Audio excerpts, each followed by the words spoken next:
Hola, hola, bienvenidas y bienvenidos a este espacio del Partido Frente Amplio. Este es un nuevo formato que estamos presentándoles donde les daremos la oportunidad de conocer, escuchar y generar conversación sobre lo que está sucediendo en nuestro país políticamente en estos días que estamos pasando.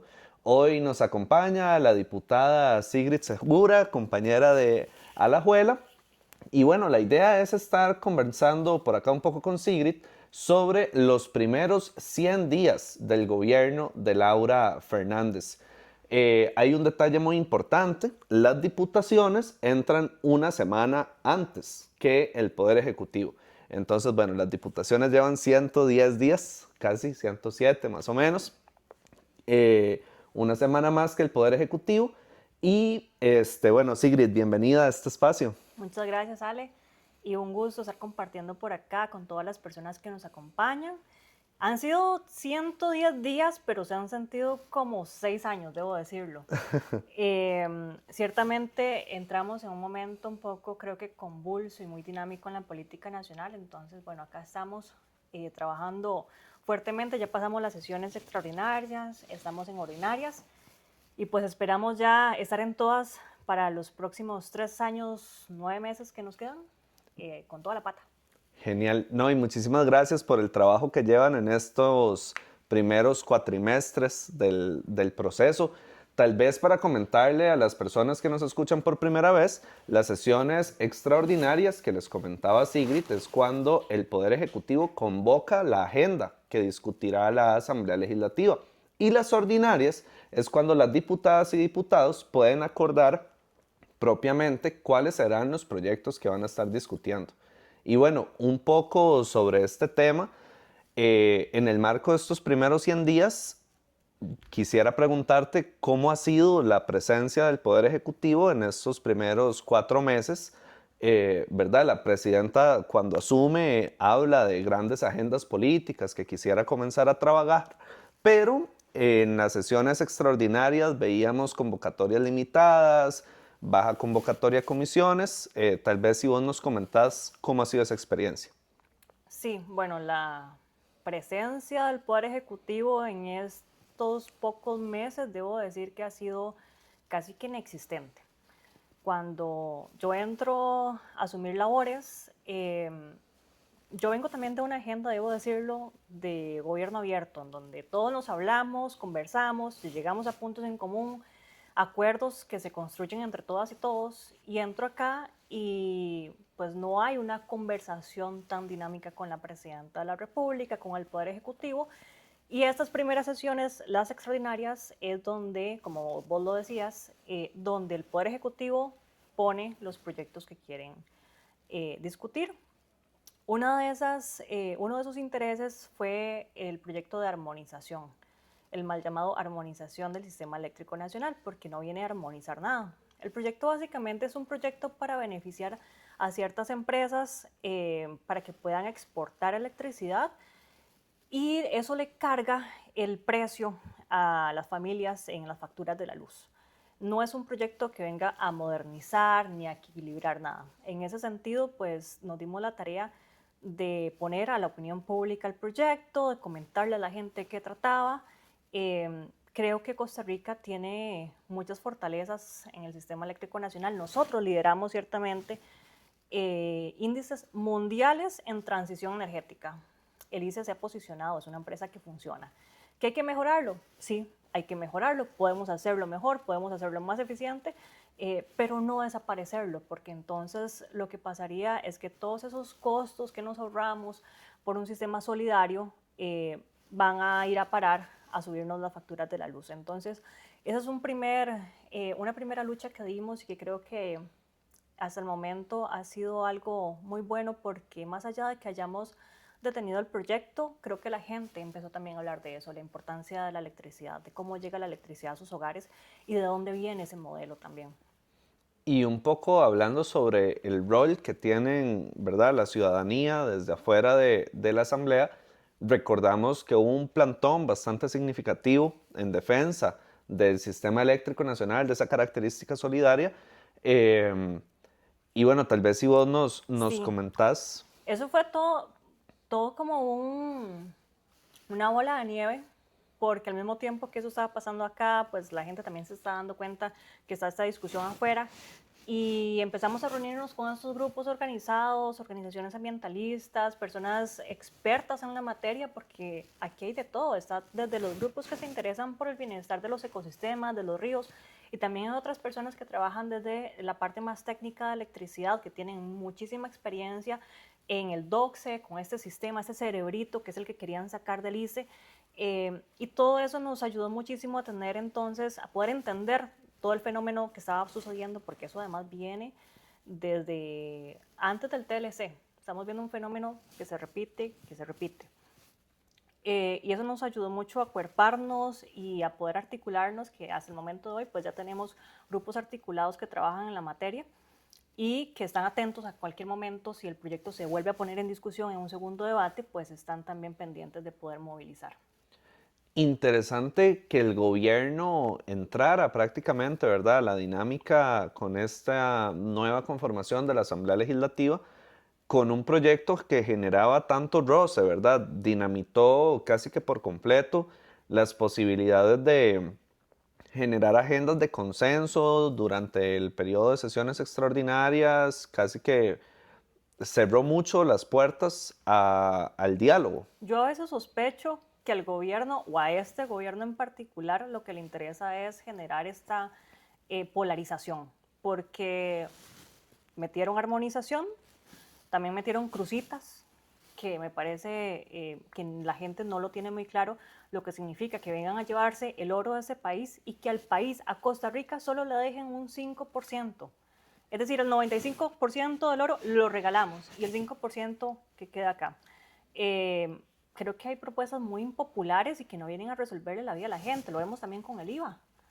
¿Cómo es posible que una de las propuestas sea subirle el IVA a la canasta básica?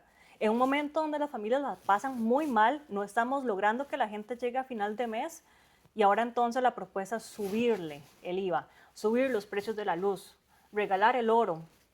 Tenemos también una emergencia de seguridad ciudadana por la que estamos pasando y las propuestas que nos han enviado desde Presidencia, desde Pueblos Soberanos, son también muy flojas, como cambiarle el nombre a un puesto policial, que ya no sea coronel, sino que sea otra. Eso no ayuda. Claro. Y recientemente nos dimos cuenta que restituyeron los oficiales a Bahía Draque, porque los habían quitado. ¿Por qué los quitaron? A una ex compañera nuestra, a una ex diputada, la diputada Sofía Guillén, la violentaron muchísimo por ese tema, porque decían que estaba haciendo un escándalo innecesario, nunca le respondieron y ahora resulta que sí tenía razón. Volvieron los policías. ¿Qué pasó en esos 3 años que no hubo policía ahí? En uno de los puntos de mayor trasiego de droga al país. Bueno, yo creo que el gobierno está haciendo una muy mala lectura del ambiente nacional, de las necesidades de la población reales, porque en elecciones le decían a la gente que iban a bajar el costo de la vida, que iban a mejorar sus condiciones, pero estando aquí, las decisiones que toman son otras. Vamos a ver qué han votado o qué ha votado Pueblo Soberano en estas sesiones. Recientemente los estaba escuchando ahora quejarse, se comportan como si fueran oposición. Yo me pregunto en estos 100 días qué ha hecho el gobierno, porque no los he escuchado decir resultados, no los he escuchado decir que están promoviendo una agenda que beneficie a la población y pues yo en ese sentido quisiera entonces que nosotros pudiéramos también aprovechar para darle a la gente opciones de qué cosas podríamos construir, porque ciertamente el gobierno no lo está haciendo y podríamos hacerlo desde este lado entonces. Eso sería muy importante y también vemos que es un reclamo que viene desde la ciudadanía, ¿verdad? Es un gobierno que en sus primeros 100 días ha tenido que sobrellevar varios espacios de protesta. Arrancó con el espacio en contra de la ley Apagón, como se le conoce popularmente, que nos comentabas, y también es un gobierno que se ha dedicado a polarizar mucho. Vuelvo sobre esta idea que exponías, por ejemplo, con el rol que tiene a nivel nacional la policía judicial el Poder Judicial y el Ministerio Público, ¿verdad? La Fiscalía General de la República. Muy extraño que en los primeros 100 días de gobierno la presidenta se ha dedicado a tener conflictos con el magistrado que preside la Corte Suprema de Justicia y llega a tal punto la preocupación de la ciudadanía de que no hay una agenda de gobierno, sino hay una agenda de conflicto que se convoca entonces un plantón en defensa del Poder Judicial, ¿verdad? Mira qué curioso, porque en este escenario todo el mundo habla de seguridad. ¿Cómo se combate la inseguridad en un país? Porque yo creo que de ahí deben partir las propuestas que no deben llegar al plenario. Hay que fortalecer las capacidades policiales. ¿Se está haciendo? ¿Tenemos propuestas para eso? Hay que fortalecer las instituciones que enfrentan el crimen. ¿Y qué pasa? Dicen que no hay plata.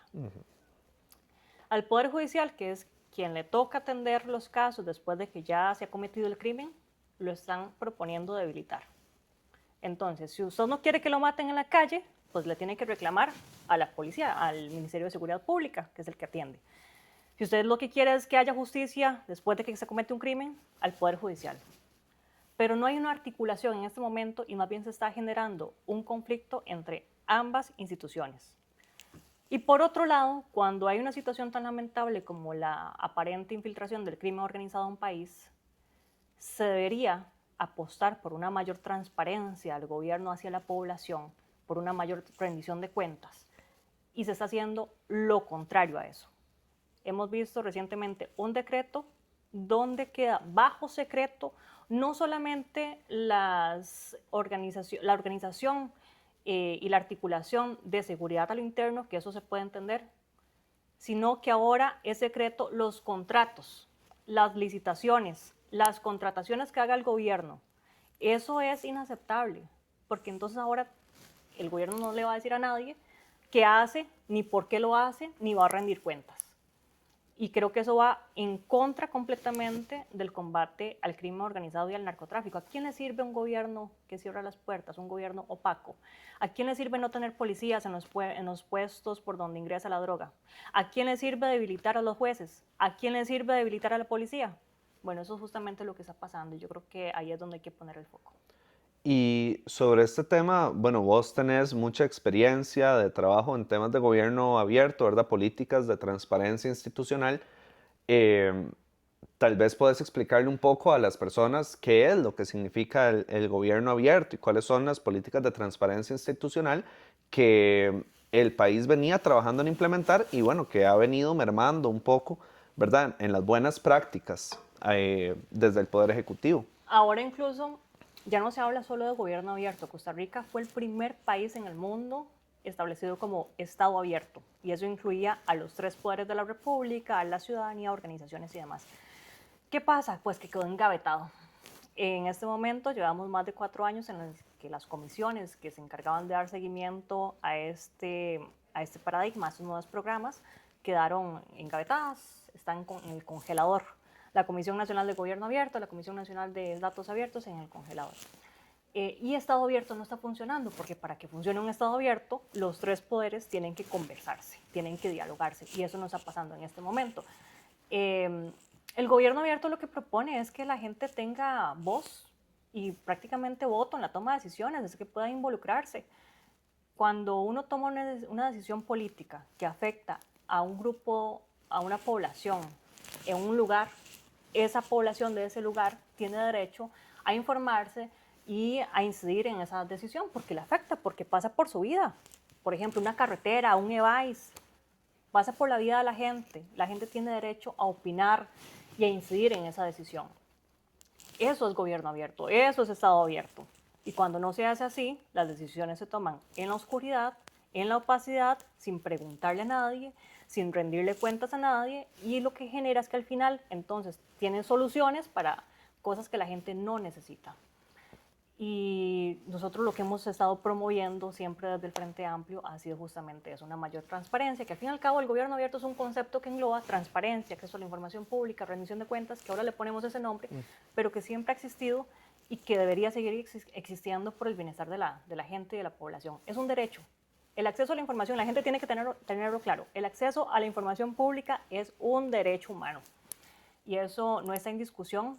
Aquí tenemos que trabajar ciertamente algunas reformas legislativas para garantizar una mayor transparencia, una mayor apertura, pero para eso necesitamos que también los compañeros de Pueblo Soberano estén de acuerdo con esto, que estén de acuerdo con ser más transparentes.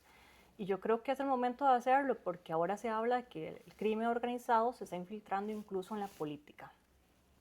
Y bueno, desde este despacho hemos promovido ya varias mociones, hemos pedido en las comisiones que se investigue el narcotráfico, que se investigue la inseguridad de ese país y nos han negado, Pueblo Soberano se ha negado a abrir investigaciones en ese caso. Yo me pregunto si es que están protegiendo algo o a alguien. Esperaría que no, pero me parece muy raro que voten en contra de investigar el crimen organizado, por ejemplo.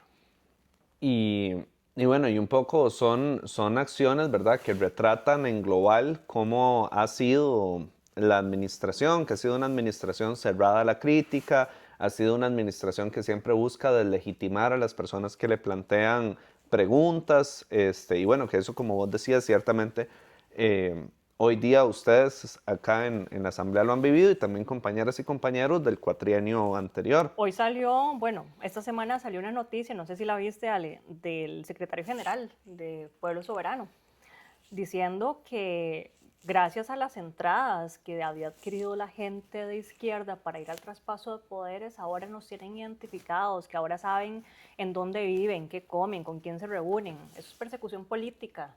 Eso no debería existir en este país. Yo no sé cómo este señor se atreve a decir semejantes cosas en medios, además. No debería decirlas ni siquiera en privado, pero tras de eso las hace públicas como si fuera algo que estuviera bien. ¿Acaso ahora es ilegal existir? Es ilegal estar en un partido político, es ilegal ir a un traspaso de poderes. Yo creo que se están queriendo cruzar ciertos límites que en una democracia no deberían permitirse y que son muy propios de una dictadura. Para que después no anden diciendo que es que hablamos de dictadura porque sí, es que ellos lo dejan en evidencia todas las semanas con una frase nueva. Cuando no es que preguntan que si queremos una dictadura, es que preguntan que si queremos que cierren el Poder Judicial. Ahora es que hay persecución.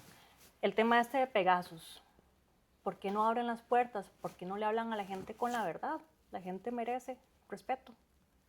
Totalmente, totalmente. Y lo más grave de todo esto, ¿verdad? Es la utilización de fondos públicos y de la institucionalidad del gobierno, que debería de estar para servirle a la gente, para servirse ellos a sus propios intereses, ¿verdad? Eso es muy interesante porque ellos se vendieron como la opción del cambio.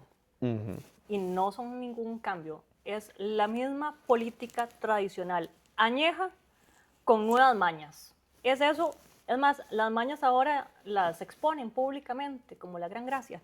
Ahora es como que la corrupción se da abiertamente a diestra y siniestra, como si fuera algo que estuviera bien. Y yo creo que merecemos un cambio. Costa Rica hace tiempo, hace años está pidiendo un cambio. Y yo creo que ya estamos en el momento en el que podemos ofrecerle a los costarricenses un cambio para bien, un cambio en donde las personas tengan un futuro, porque a nosotros los jóvenes a veces se nos olvida eso, que tenemos derecho a soñar con un futuro, tenemos derecho a tener una casa, a tener un salario digno para comprarnos un carro, tenemos derecho a tener salud, a que vamos a un EVAIS y nos atiendan, tenemos derecho a que los buses no se quemen, a que no se inunden las calles, tenemos derecho a tener futuro. Y eso yo creo que hay que repetírselo a la juventud, porque están en su derecho de existir y de reclamar ese derecho. Totalmente. Y bueno, tal vez para ir dando cierre a este espacio, que te agradecemos un montón por recibirnos, hemos retratado un poco, ¿verdad?, junto con Sigrid, lo que han sido los primeros 100 días de esta administración y te preguntamos más bien a vos, ¿qué es lo que viene en lo que queda de este año, ¿verdad? Sabemos de que han estado haciendo mucho trabajo de hormiga desde los despachos legislativos, avanzando, mientras el gobierno pierde el tiempo en generar conflictos. Acá se ha estado trabajando y tal vez si nos comentas un poco. Sí, se vienen cositas. Bueno, en estos días, como ustedes saben, Pueblo Soberano paralizó la Asamblea Legislativa para que pusiéramos a votación, porque ni siquiera es discusión, ahí no se habla, ponen en votación el proyecto de jornadas de 12 horas, que es un proyecto que lo que busca es que la gente trabaje 12 horas sin que les paguen las horas extra. En este momento las horas extra después de las 8 se pagan. Con este proyecto ya no se pagarían las horas extra. El procedimiento es nada más votar, no hay discusión. Entonces, bueno, paralizaron el plenario para eso. Yo desconozco por qué, con qué intención, si nadie está pidiendo ese proyecto. Y nosotros estamos aprovechando también el tiempo para poder trabajar y avanzar con algunos otros proyectos que queremos poner ya a disposición de la población.